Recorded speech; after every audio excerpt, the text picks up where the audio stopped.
Olá, que a paz e a graça do Senhor Jesus seja sobre a sua vida. Eu sou o pastor Edson, do seu canal Pastor Edson Viana.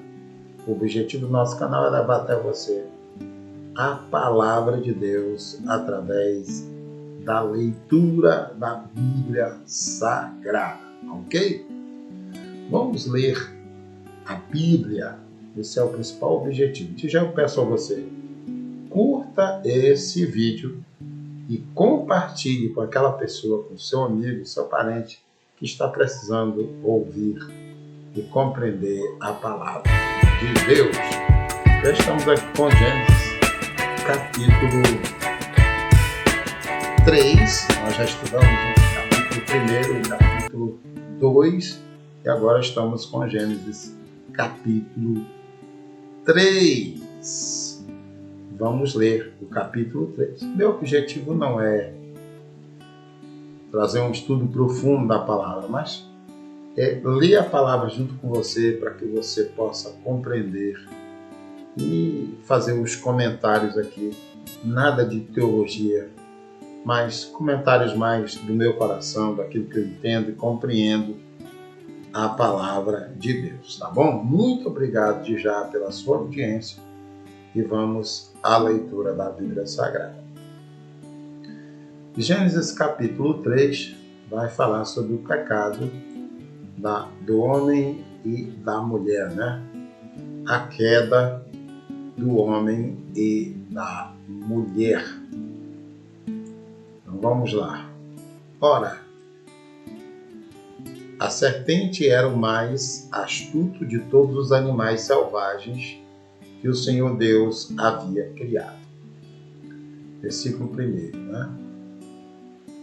A serpente era o animal, a serpente era o mais astuto de todos os animais selvagens que o Senhor Deus havia criado.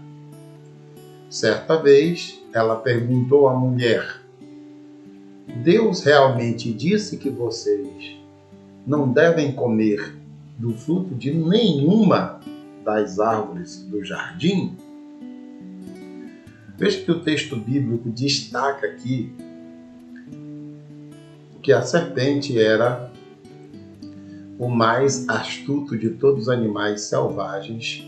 Vou destacar todo o trecho que o Senhor Deus havia criado, tá? Primeiro, o que a palavra astuto significa? É aquela, entre tantas coisas, é alguém que tem facilidade de enganar, né? Que tem facilidade de fazer uma armadilha, né? E enganar os outros, levar os outros na conversa, na mentira, né? Essa pessoa é considerada uma pessoa astuta. Não confunda o astuto com o sábio, tá? É claro que o astuto ele tem uma qualidade do sábio, que é a prudência. Geralmente o astuto é prudente. Por quê? Porque ele sabe armar o laço, ele sabe a hora, ele sabe usar as estratégias, as melhores estratégias para enganar. E é nesse sentido que eu compreendo que a Bíblia fala da serpente aqui. Ela era o mais astuto, por quê? Porque ela era o animal mais capaz, né, de ludibriar ela. Se eu colocar aqui astuto no Google e colocar o significado, entre os significados vai aparecer, que sabe agir de maneira a angariar para si vantagens e a não se deixar enganar. Entre outras coisas, esperto, matreiro, astucioso, hábil para fazer maldades, especialmente enganar os outros, velhaco, finório, aí espertalhão, ardilão, ardiloso, argucioso e etc. Então é tudo isso que era. E aí ela faz a pergunta, e essa é a astúcia, né? Deus realmente disse que vocês não devem comer de todas as árvores ou de nenhuma das árvores do jardim? É óbvio que a serpente sabe que Deus não disse isso. Então, ela chama a atenção de Eva com uma mentira e começa com o objetivo principal, que é fazer com que Eva duvide do amor e da bondade de Deus. Que essa sempre foi a estratégia de Satanás para enganar as pessoas. A melhor estratégia é fazer com que as pessoas duvidem de Deus, e aqui a serpente usa essa estratégia. Mas que Deus mau que você tem proibiu vocês de comer das árvores do jardim? Como é que vocês vão viver desse jeito? Então ela usa essa estratégia de tentar fazer Eva duvidar do amor de Deus. Versículo 2. Podemos comer do fruto das árvores do jardim, respondeu a mulher. É só do fruto da árvore que está no meio do jardim que não podemos comer. Deus disse: não comam e nem sequer toquem no fruto daquela árvore, se o fizerem, morrerão. Então, ela sabe que Eva, ela sabia, esperava provavelmente de Eva essa resposta. Não, você está enganada. Você está enganada. Nós não podemos comer só do fruto da árvore que está no meio do jardim, do fruto da árvore do conhecimento do bem e do mal. De todas as outras árvores, nós podemos comer, né? Aí vem a outra estratégia, né? Como aqui, no versículo 1, ela já tentou fazer Eva duvidar do amor de Deus, agora ela entra com a estratégia de fazer Eva duvidar também da própria ordem a respeito da árvore do conhecimento do bem e do mal. Ela diz: é claro que vocês não morrerão. Isso é conversa de Deus. Deus está mentindo. Tem algo por trás aí. Então ela fez Eva duvidar das razões porque Deus não os permitiu a comer da árvore do conhecimento do bem e do mal. E aí ela continua: Deus sabe que no momento em que comerem do fruto, seus olhos se abrirão e, como Deus, conhecerão o bem e o mal. Então ela diz assim: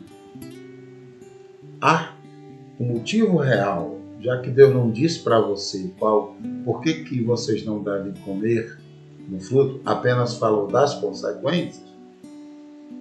Eu vou dizer para vocês qual é a verdadeira razão. A verdadeira razão é que Ele sabe que se vocês comerem desse fruto, vocês serão como Deus. Os olhos do conhecimento de vocês serão abertos e vocês conhecerão o bem e o mal. E aí vem a parte da mulher. A mulher viu que a árvore era linda e que seu fruto parecia delicioso e desejou a sabedoria que o fruto lhe daria. Assim tomou do fruto e o comeu, depois deu ao marido que estava com ela e ele também o comeu.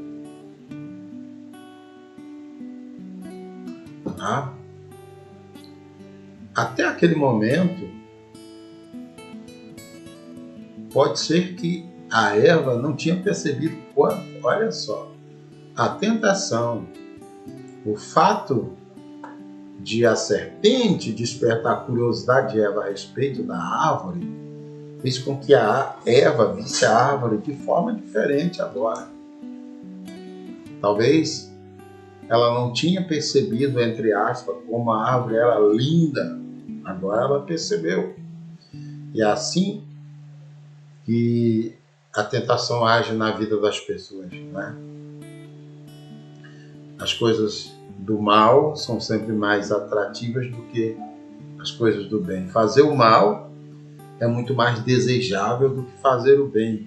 É muito mais fácil fazer o mal do que fazer o bem. E aí a Bíblia diz que a mulher viu que a árvore era linda. E outra coisa, seu fruto parecia delicioso. Por que não? O fruto parece tão delicioso. Olha como isso tem uma metáfora, né, com relação ao pecado. Né? O pecado, o tentador faz com que o pecado pareça delicioso. Né? Tanta coisa boa, tantas árvores com fruto maravilhoso, mas agora a árvore que Deus tinha proibido se torna a árvore mais linda, a árvore linda e a árvore que tinha um fruto desejável. E a terceira razão, ela queria ter a sabedoria que o fruto daria, o conhecimento que o fruto lhe daria. Né? Ela não queria viver na inocência da dependência divina. Ela não queria depender de Deus. Né? Depender do que Deus falava. Ela queria viver da sua própria astúcia. E agora aquela árvore parece a solução para os seus problemas.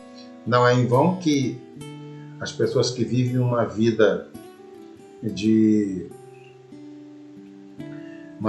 em que desejam agradar a Deus sejam julgados pelas pessoas que têm ainda a mesma mentalidade de Eva quando pecou, de que viver, fazer o bem, né?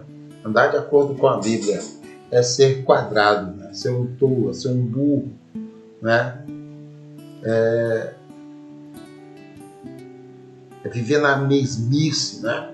Não é querer ver as coisas boas, entre aspas, da vida. É a mesma tentação de sempre, a mesma lógica de sempre, né?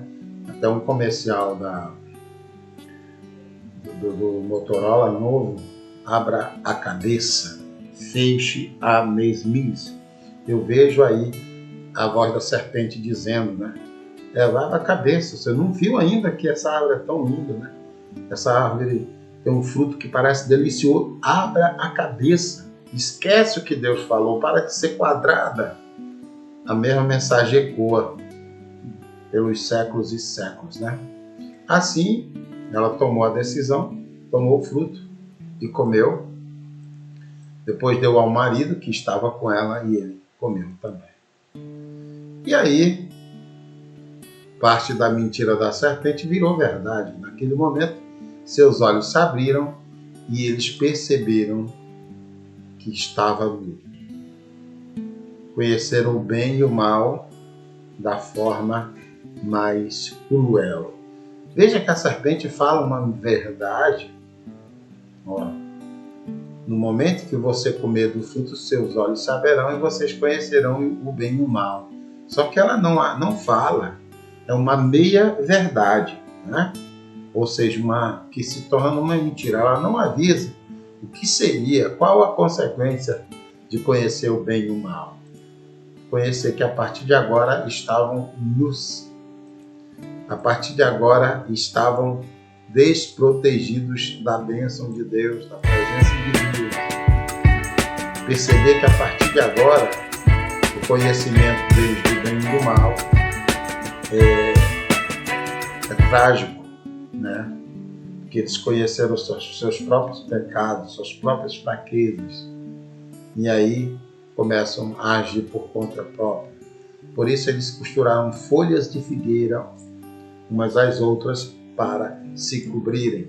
Até aqui eram inocentes, estavam nus, não tinham vergonha porque não havia maldade, não havia pecado. Depois de comer o fruto, sentiram a necessidade de cobrir a sua nudez, ficaram com vergonha da sua própria nudez.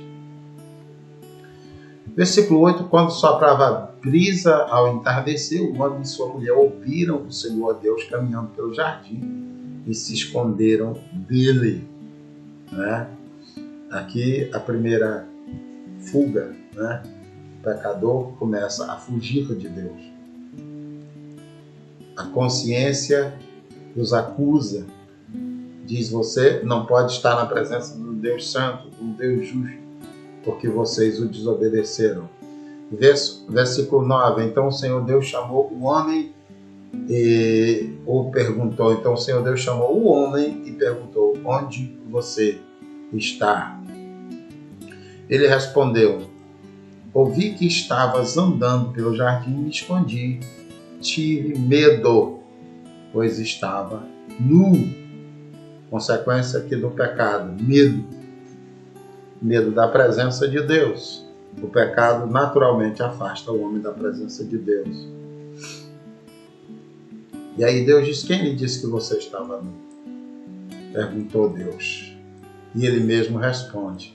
Você comeu, com outra pergunta, você comeu do fruto da árvore que eu lhe ordenei que não comesse? Você me desobedeceu? Você percebeu que está nu porque me desobedeceu, é isso? Você comeu do fruto da árvore que eu disse para você não comer? E aí o homem disse: foi a mulher que me deste. Ela me ofereceu o fruto e eu comi. Né? A velha estratégia do pecador. Isso está intrinsecamente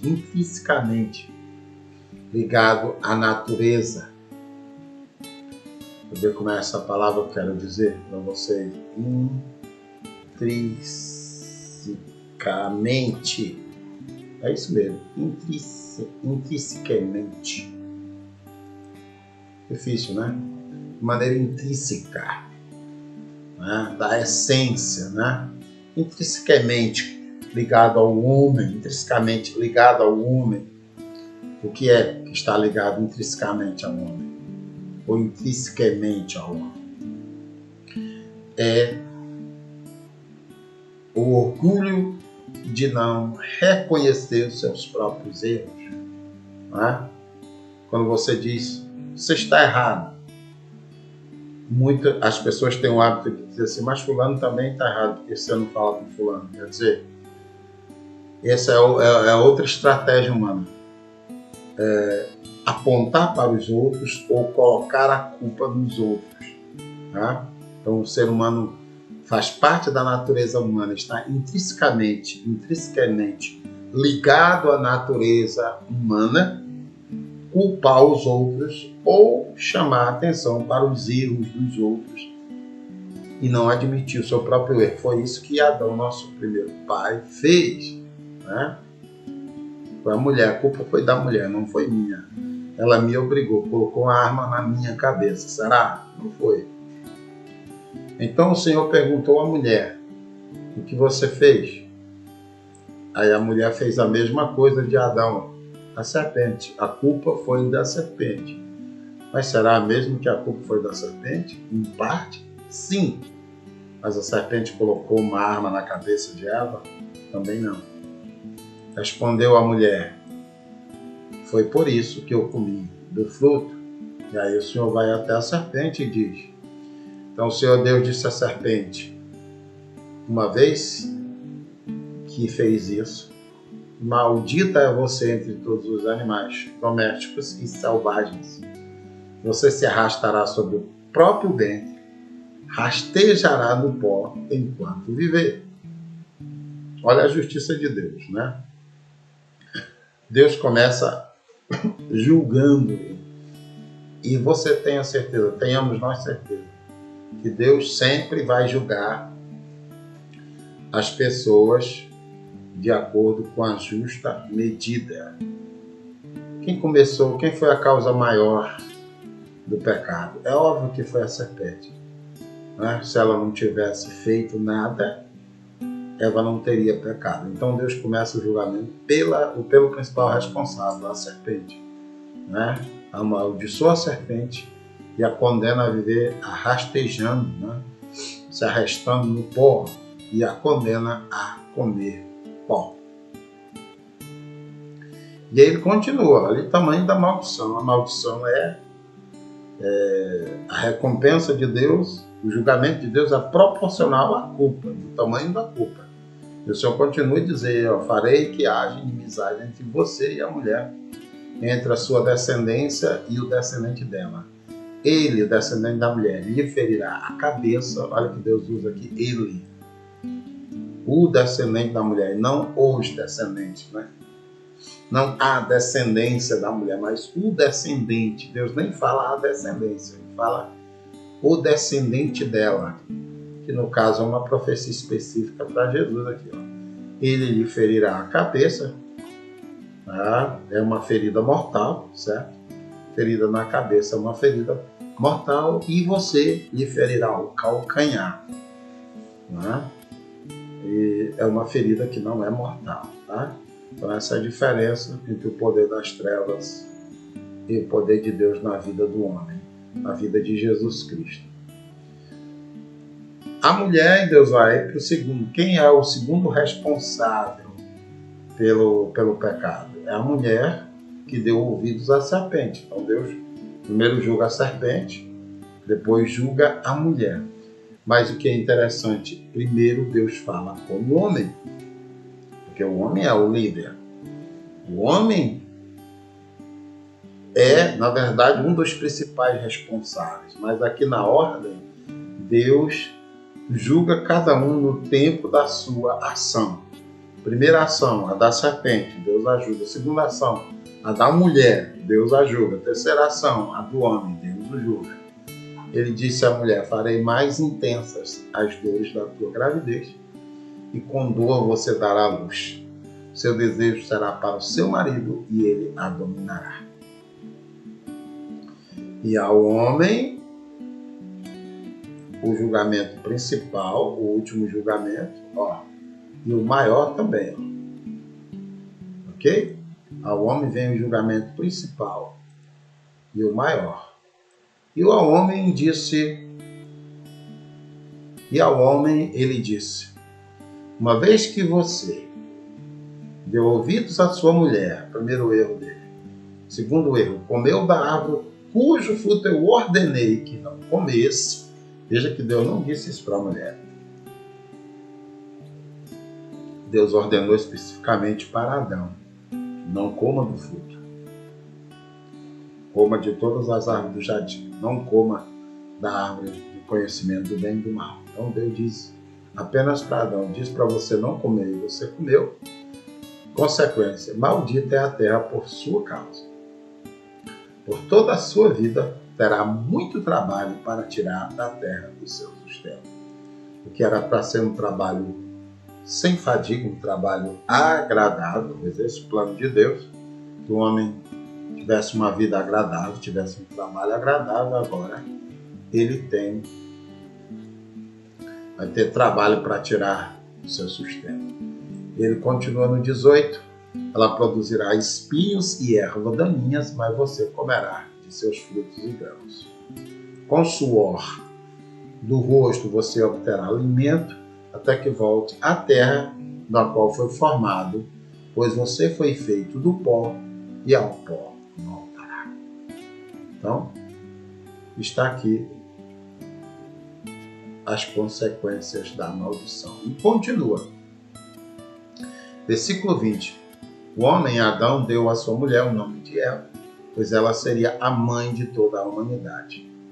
O Senhor Deus fez roupas de pele de animais para Adão e a sua mulher. Aqui temos o primeiro sacrifício de um inocente para cobrir a nudez, entre aspas, o pecado, né, do pecador. Mais um Jesus sendo significado aqui nos animais mortos. Ele é o Cordeiro de Deus que morreu para cumprir, né, as nossas transgressões. 22. Então o Senhor Deus disse, vejam, agora os seres humanos se tornaram semelhantes a nós, pois conhecem o bem e o mal.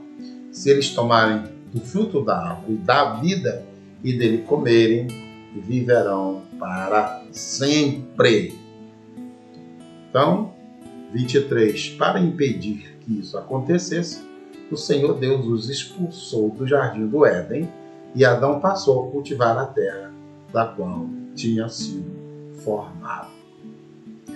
Então, como consequência, o homem passou a ser mortal, né? Ele foi feito uma carne mortal, mas foi feito para viver para sempre. Por quê? Porque se o homem não tivesse pecado, ele teria a oportunidade de comer do fruto da árvore da vida, como a própria Bíblia diz, e ele viveria para sempre. E isso mostra que o projeto de Deus para o homem era que o homem tomasse do fruto da árvore da vida. Na verdade, a árvore do bem e do mal foi colocada para testar a obediência do homem. Porque a recompensa da obediência do homem seria poder comer do fruto da vida e viver para sempre. E como o homem desobedeceu a Deus, ele foi expulso do jardim para que não tivesse mais a possibilidade de viver para sempre. Depois de expulsá-los, colocou querubins a leste do jardim do Éden e uma espada flamejante que se movia de um lado para o outro a fim de guardar o caminho até a árvore da vida. Então, e ainda colocou um anjo para garantir que o homem não ia comer do seu fruto. Então, temos aqui, lemos com você o versículo 3 de Gênesis. O pecado do homem e da mulher. Eva cede à tentação, come do fruto que Deus havia dito para o homem não comer. Adão não resiste também e come do fruto. E aí recebe como punição. Primeiro a mulher tem suas dores. Primeiro a serpente é amaldiçoada, é condenada a rastejar, se arrastar pelo chão, né? E será julgada porque haverá inimizade entre o homem, né, o descendente da mulher, e a serpente, e o descendente da mulher vencerá essa batalha. Haverá uma guerra entre o homem e a serpente, e o homem vencerá essa batalha. E a mulher tem seus filhos com dores, tem as suas dores aumentadas e passa a ser dominada pelo marido, né? E o homem, que está destinado ao trabalho, tem o seu trabalho endurecido, né? A terra vai lhe dar mais trabalho para que ele possa comer dos frutos da terra. Tá bom? Então essa foi a nossa leitura bíblica. Até a próxima oportunidade. Que Deus abençoe você. Não esqueça de se inscrever no canal e compartilhar esse vídeo com as pessoas que precisam ouvir a palavra. Até a próxima oportunidade. God bless you.